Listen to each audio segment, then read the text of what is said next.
जय जगन्नाथ नमस्कार welcome to RB teacher support मु राधा सार आपण मानक सामने नुआ टॉपिक नुआ वीडियो सरकारी कर्मचारी मानकर अवसर बयस 60 ना 62 से संपर्क रे आज वीडियो किछि दिन पूर्व सोशल मीडिया रे भाइराल हेउतला जे केंद्र सरकारी कर्मचारी मानकर अवसर बयस 62 की वृद्धि करिछि से संपर्क रे मु मध्ये गोटे वीडियो देइथिली जेउथरे कि मु स्पष्ट करथिली जे केंद्र सरकार तरफ कोनोसी स्पष्टीकरण बा कोनोसी निर्देशनामा प्रकाश पाइ नै जे कि सरकारी कर्मचारी मानकर अवसर बयस 60 रु 62 की वृद्धि करा जायछि।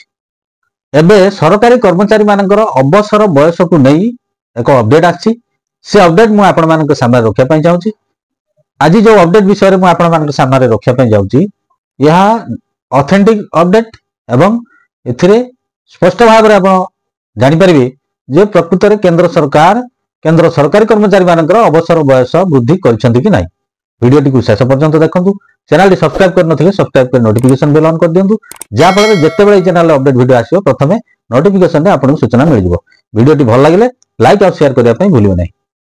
वर्तमान पार्लियामेंट सेशन चली छी यूनियन गवर्नमेंट रो लोकसभा सेशन दे प्रश्नोत्तर कार्यक्रम रे सरकारी कर्मचारी मानकर अवसर बयस संपर्क रे एक प्रश्न उपस्थापन हेतिला।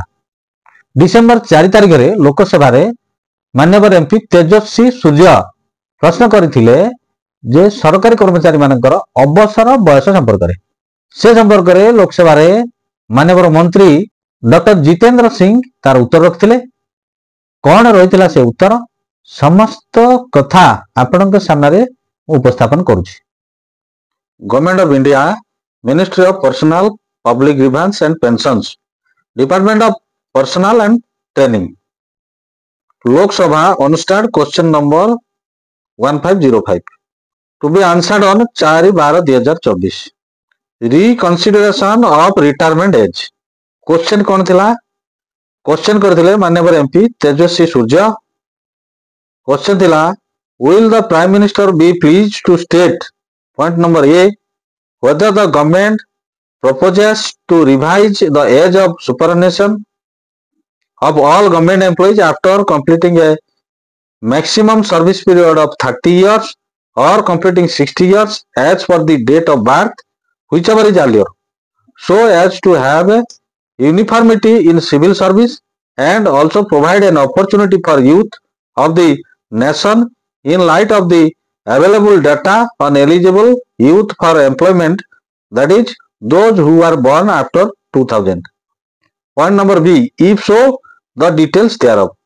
Point number C, if not whether there is any reconsideration regarding the age of retirement for government employees.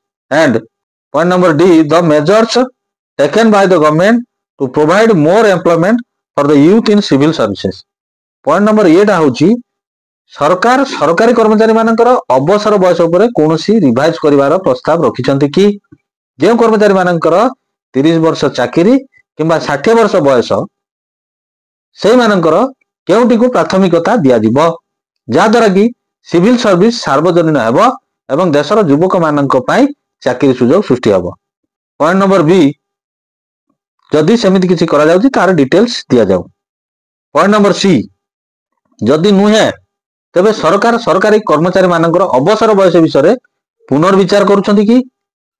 Point number D the measures taken by the government to provide more employment for the youth in civil service रे युवक मानकर नियुक्ति पय सरकार कोन कोन पदक्षेप नैछन्ति ए संपर्क रे आंसर रखिले minister of state in the ministry of personnel public grievances and pensions and minister of state in the prime minister's office doctor Jitendra Singh. Point number A to C answer रखिले no such proposal is under consideration of the government से भली कोनोसी प्रस्ताव सरकार तरफ रखा जाय नाही।